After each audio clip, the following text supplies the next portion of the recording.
నాకు చాలా ఆశ్చర్యం, ఆనందం రెండు కలుగుతాయి మిమ్మల్ని చూస్తే.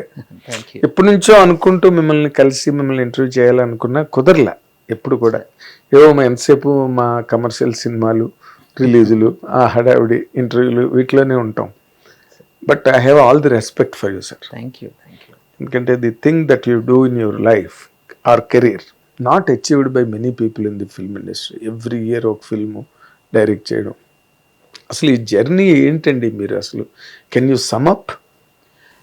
ఫిల్మ్ మేకింగ్ అన్నది నాకు బాగా ప్యాషనేట్ ఉన్నది. నేను జర్నలిస్ట్గా అప్రోచ్ అవుతున్నాను సినిమాని. ఎలా అయితే ఒక జర్నలిస్ట్ తన చుట్టూ ఉన్న సమస్యల పట్ల స్పందించి ఒక ఆర్టికల్ లేకపోతే ఒక ఫిల్మ్ ఏదో ఒకటంటే తన మీడియంని యూజ్ చేసుకొని తనకున్న ఫీలింగ్స్ని చెప్పడం కోసం చేసే ఒక ప్రయత్నంలో సినిమానే మాధ్యమంగా తీసుకొని నేను నా జర్నీ స్టార్ట్ చేశానండి. అందుకే more than stories I take topics. చాలా ఇష్యూస్ ఉన్నాయి మన దీంట్లో, ఎన్నో కథలు ఆ టాపిక్లో సమాహారం అయి ఉంటాయి. కేవలం కథ కోసం నేను సినిమా తీసిన సందర్భం ఆల్మోస్ట్ లేదు నా సినిమాల వరకు. నేను అప్పుడప్పుడు నేను బయట ప్రొడక్షన్స్ కూడా చేశాను. ఫర్ ఎగ్జాంపుల్ రామానాయుడు గారికి సినిమా చేసినప్పుడు సార్ ఒక స్టోరీ చెప్పి ఈ స్టోరీ చేయాలి, బలభద్ర పాత్ర గారి రమణి స్టోరీ, మేడం గారు చాలా అద్భుతంగా రాశారు, ఒక ఫ్యామిలీ డ్రామా మీరు చేయాలి అంటే sir I was more than happy.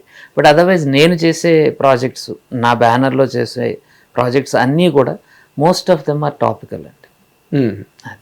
అదే బర్నింగ్ ఇష్యూస్, ఏదో ఒక ఇష్యూ. అంటే నేను కథ కోసం గాలిలోకి చూసి ఆలోచించిన సందర్భం ఏ రోజు లేదు. ఎందుకంటే నా చుట్టూ చాలా కథలు ఉన్నాయి. మా నాన్నగారు చెప్తూ ఉండేవాడు, కిటికీ ఓపెన్ చేస్తే కథ ఉంటుందిరా అని.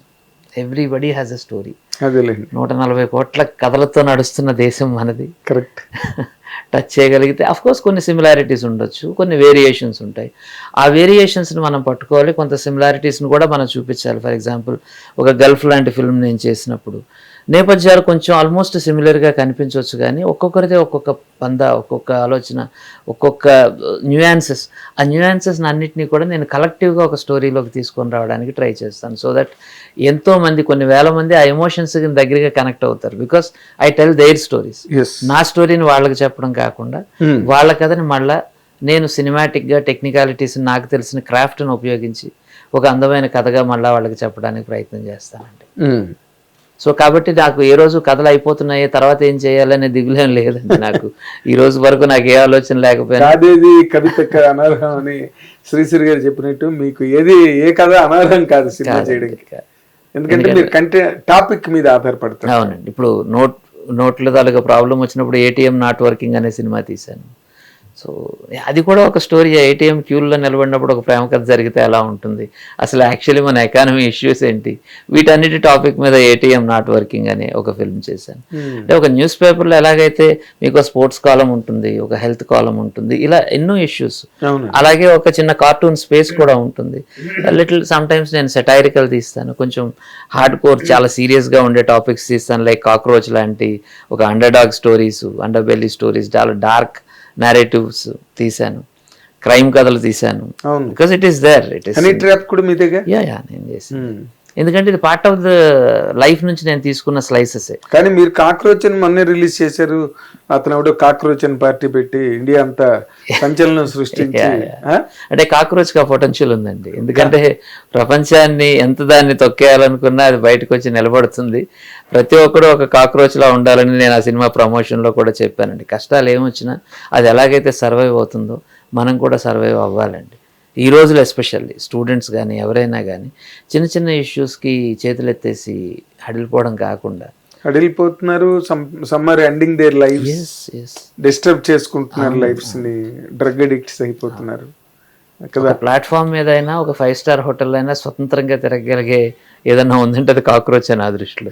అంత బ్యాండ్ విడ్త్ ప్రతి ఒక్కరికి ఉండాలి అన్నది నా కోరిక. మనం ఒక సర్టన్ కంపార్ట్మెంట్స్లో పిల్లల్ని పెంచాలని కానీ లేకపోతే మనం ఉండాలని కానీ కోరుకుంటాం. అంతకంటే తగ్గితే మనం డిస్టర్బ్ అయిపోతాం, అంతకంటే పెరిగితే విర్రవీగిపోతాం. రెండూ కాదు. ఈ బ్యాండ్ విడ్త్కి మీరు ప్రిపేర్డ్గా ఉంటే ఏ స్పాట్లో అయినా ఈ స్పెక్ట్రమ్ మొత్తాన్ని మీరు ఎంజాయ్ చేయగలిగితే లైఫ్ ఇస్ దట్ స్పైస్ అండి. ఇట్స్ నాట్ ఒకే దీంట్లో అదే కలర్ ప్యాలెట్లో జీవితం గడిపేయడం కాకుండా లైఫ్కి ఉండే ఒక ఈ డైమెన్షన్స్ని మనం చూడగలిగి మన లైఫ్ని ఎక్స్పీరియన్స్ చేయగలిగితే అట్ ద ఎండ్ ద మూమెంట్లో మీరు గుర్తుపెట్టుకునేది ఏంటంటే ఎక్స్పీరియన్సెసే తప్ప మెటీరియల్స్ కాదండి. Correct. So you have to enrich. ఇప్పుడు మీరు ఫస్ట్ పిక్చరే మీది చాలా మంచి గొప్ప కంటెంట్ అండి, సైలెన్స్ ప్లీజ్. అవునండి. ఒక గుడ్డి మూగా చెవిటి మూగా చెవిటి ఇద్దరు అమ్మాయి అబ్బాయి కదా, అది అప్పుడే మీరు 2001లోనే దాన్ని ఎంత ఆ కంటెంట్ ఫెంటాస్టిక్ కంటెంట్. నేను చూసాను కూడా, I remember to have seen that film. ఇప్పుడు 2001 నుంచి 25 సినిమాలు కంప్లీట్ చేసి 27వ సినిమా సార్, 27వ సినిమా ఎల్జిబిటి. ఈ ఎల్జిబిటి మీద పడ్డారండి మీరు. So how it is relevant today అండి? దట్ ఈస్ మన సెక్షన్, మన సొసైటీలో ఒక సెక్షన్ అండి, ఇగ్నోర్ చేయబడ్డ సెక్షన్. అంటే 10% of the population are into LGBT category అండి, ఈ రెయిన్బోలో ఉన్నారు. బట్ కానీ మనకు కనిపించే విజిబుల్ కమ్యూనిటీ ఓన్లీ 1% ఉంది. మిగతా 9% సైలెన్స్లో సఫర్ అయిపోతున్నారండి. ఇది ఎలాంటి ప్రాబ్లం అంటే ఎక్నాలజీ చేయకపోవటం వలన సైలెంట్గా సఫర్ అయిపోతూ ఉన్నారండి. మొన్న ఈ సెక్షన్ 377 జరిగే వరకు, కోర్టులు కొట్టేసే వరకు ఇండియాలో homosexuality happens to be a crime. తనకు ఆ ఫీలింగ్ ఉందని చెప్పినా కానీ, లేకపోతే అలా కనిపించినా కానీ 7 సంవత్సరాలు జైలు శిక్ష వేయగలిగే అధికారాన్ని మన పోలీసుకి కలిగి ఉండింది. అలాంటి ఒక ఫీలింగ్ ఉన్నవాళ్ళు అన్ని సంవత్సరాలు సఫర్ అవుతూ వాళ్ళ ఇష్టాలు చెప్పుకోలేక, వాళ్ళకి ఇష్టం లేకుండానే పెళ్ళిళ్ళు చేసుకొని ఆ పెళ్ళిళ్ళు రూయిన్ అయిపోయి 2 జీవితాలు నాశనం అయిపోయి ఎంతోమంది సైలెన్స్తో ఆత్మహత్యలు చేసుకున్న సందర్భాలు కానీ, విడాకులు తెచ్చుకున్న సందర్భాలు కానీ, ఇవన్నీ కూడా మనకు తెలియని ఒక ప్రపంచంలో మన కార్పెట్ కింద జరుగుతున్న చెత్త సార్. దీన్ని మనం బయటికి తీయలేదు. తీసుంటే ఇద్దరు హ్యాపీగా ఉండేవాళ్ళు. అతను అతని ఇష్టానికి ఉండేవాడు, ఆ అమ్మాయి కూడా హ్యాపీగా తనకు నచ్చిన ఒక హెట్రో రిలేషన్షిప్లో ఉండగలిగేది. బట్ యూఆర్ రూయినింగ్ ఒక 2 లైఫ్ని రూయిన్ చేసేసారు కేవలం మీ స్టిగ్మా వలన, ఎవరో ఏదో అనుకుంటారు అనే ఒక ఆలోచన వలన. కాబట్టి సాక్షాత్తు సుప్రీంకోర్టు జడ్జిలే మీ కమ్యూనిటీకి మేము సారీ చెప్తున్నాము, క్షమాపణ చెప్తున్నాం, ఇన్ని సంవత్సరాలు మిమ్మల్ని ఇలాంటి నరకానికి మేము గురి చేసినందుకు అని వాళ్ళు కోర్టు ముఖంగా క్షమాపణ చెప్పారు సార్ కమ్యూనిటీకి. అంటే స్వతంత్రం వచ్చి ఒక ఫ్రీ కంట్రీ అని మనం చెప్పుకుంటూ, ఫ్రీడమ్, ఈక్వాలిటీ ఇవన్నీ మన రాజ్యాంగంలో చెప్పుకుంటూ మనం గొప్పగా ఫీల్ అయ్యే మనం ఒక సెక్షన్ ఆఫ్ ద సొసైటీ తాలూకా ఆలోచనలు కానీ, కళలను కానీ, కోరికలను కానీ చిదిమేసి మెజారిటీ 90% చెప్పినట్టు మీరు వినాలి అని ఒక ఇంపోజ్ చేయటం, మనం మెజారిటీలో లేరు కాబట్టి మీరు న్యాచురల్ కాదు, మీరు అన్యాచురల్ అని వాళ్ళని వెలివేయటం, ఒక అన్టచబిలిటీకి దీనికి ఎంత డిఫరెన్స్ ఉందండి? ఏం డిఫరెన్స్ లేదండి నా దృష్టిలో. మనం మోర్ సివిలైజ్డ్, మోర్ గ్యాడ్జెట్స్ వాడుతున్నామన్న ఒక్క క్లాస్ తప్ప ఇంకే డిఫరెన్స్ ఉందండి? మనం మానసికంగా అదే మైండ్ సెట్లో, అదే విక్టోరియన్ మైండ్ సెట్లో ఉండి 10% అండి. ఇట్స్ అ హ్యూజ్ నెంబర్ అండి. ఇంత పెద్ద దేశంలో 14-15 కోట్ల మంది సఫర్ అవుతూ బయటికి చెప్పుకోలేకపోతున్నారండి. వాళ్ళ మీద కథ చెప్పాలి అంటే వాళ్ళని కామెడీ పీసులుగా చూపించాలి. ఎందుకంటే మెజారిటీ వాళ్ళు నవ్వాలి అంటే వాళ్ళు ఒక లాఫింగ్ స్టాక్. బట్ మీరు ఒక ఇమోషనల్ కంటెంట్ లాగా మాట్లాడారు దీన్ని. Then how you can present it in a comedy frame? Usual ఇప్పుడు వరకు జరిగింది కామెడీ అంటున్నాను సార్. ఆ క్యారెక్టర్స్ని ఒక కామెడీగానే ఇండస్ట్రీలో, ఫిల్మ్లో మనం చూపిస్తూ వచ్చాం. అవును. అంటే వాళ్ళని కనిపిస్తే ఆ చూడు పిన్నమ్మ దగ్గర నుంచి ఎప్పుడైనా కానీ వాళ్ళని చూడగానే ఒక నవ్వు, వాళ్ళ చూసే చూపులో ఒక తేడా, ఆ ముసిముసి నవ్వులు నవ్వుతూ వాళ్ళని ఒంటరిగా చేసేయటం. ఇప్పటికీ అది నేను ఆడావా, నువ్వు ఆడా మాడా అని అడుగుతారండి. అవును. అంటే చూడండి ఫిల్మ్ తాలూకు ఇంపాక్ట్ ఎంత గట్టిగా ఉందో. నెగిటివ్ ఇంపాక్ట్ అనుకుంటే అది పాజిటివ్ ఇంపాక్ట్ కూడా తీసుకొని రావచ్చు కదండి. అది ఆ ప్రయత్నమే ఎల్జిబిటి లీగల్ బ్యాటిల్ అండి. ఇట్స్ అన్ ఎమోషనల్ కంటెంట్ అండి, no doubt. It's an emotional content. అంటే దీనిలో ట్రాన్స్జెండర్స్ నే నేను తీసుకున్నాను. అలాగే గే కమ్యూనిటీని రిప్రజెంట్ చేయడానికి ఒక గే క్యారెక్టరే వర్క్ చేశారు. అతను ఎస్తర్తో పెయిర్గా చేశారు. అండ్ చాలా మంది ట్రాన్స్జెండర్ ఆర్టిస్టులు ఈ ఫిల్మ్లో యాక్ట్ చేశారు. My heroine is a transgender. And అలాగే ట్రాన్స్జెండర్ లీడర్స్ చాలా మంది యాక్ట్ చేశారు ఈ ఫిల్మ్లో. లైక్ చంద్రముఖి గారు కానీ, లైలా గారు. అంటే తెలంగాణ మొత్తానికి, సమూహానికి ప్రెసిడెంట్గా ఎన్నుకోబడ్డ, ట్రాన్స్జెండర్కి ప్రెసిడెంట్గా 2 సార్లు ఎన్నుకోబడ్డ ఆవిడ ఈ ఫిల్మ్లో ఒక ఇంపార్టెంట్ క్యారెక్టర్ ప్లే చేశారు. సో ఆల్మోస్ట్ 20-30 మంది పైన ట్రాన్స్జెండర్ ఆర్టిస్టులు ఈ ఫిల్మ్లో చేశారు. అంటే కేవలం బెగ్గింగ్, సెక్స్ వర్క్, లేకపోతే ఈ పండగలకి వీటికి ఫంక్షన్లకి వెళ్ళి డబ్బులు అడగడమే కాకుండా వాళ్ళలో అవకాశం ఇస్తే ఎంత టాలెంట్ ఉంటుంది అన్నది ఈ సినిమా అవకాశంతో ఒక 30 మంది ఆర్టిస్టులు బయటికి రాగలిగితే, అదే ఒక ఫ్యామిలీ సపోర్ట్ ఉండుంటే ఎంతోమంది డాక్టర్లు, ఇంజనీర్లు అవుతారు, అయ్యారు కూడా. అంటే ఫ్యామిలీ సపోర్ట్ లేకపోవడం అన్నదాన్ని మీరు గమనించారా? ఎస్. అంటే ఇప్పుడు రోడ్డు మీద ఉన్న ప్రతి ట్రాన్స్జెండర్ వెనక వదిలేసిన ఫ్యామిలీ ఉంటుంది కదండి. వాళ్ళందరూ అనాథలు కాదండి, అనాథలుగా పుట్టలేదు, అనాథలుగా చేయబడ్డారు.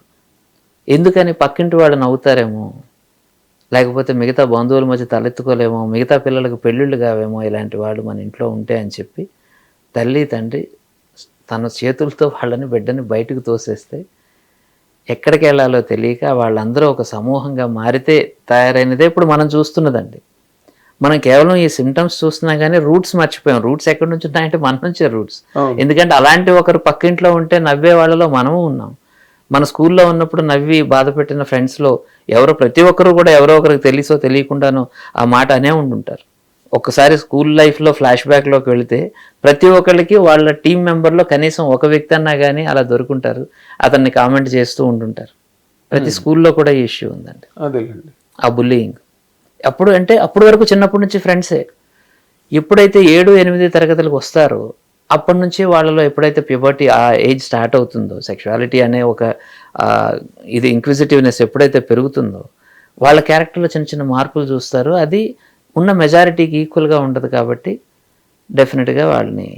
హిట్ టీవీ యాప్, ఇందులో short news, live news, entertainment shows, movies, digital magazines తో పాటు మీ జిల్లా వార్తలను కూడా ఫ్రీగా చూడొచ్చు.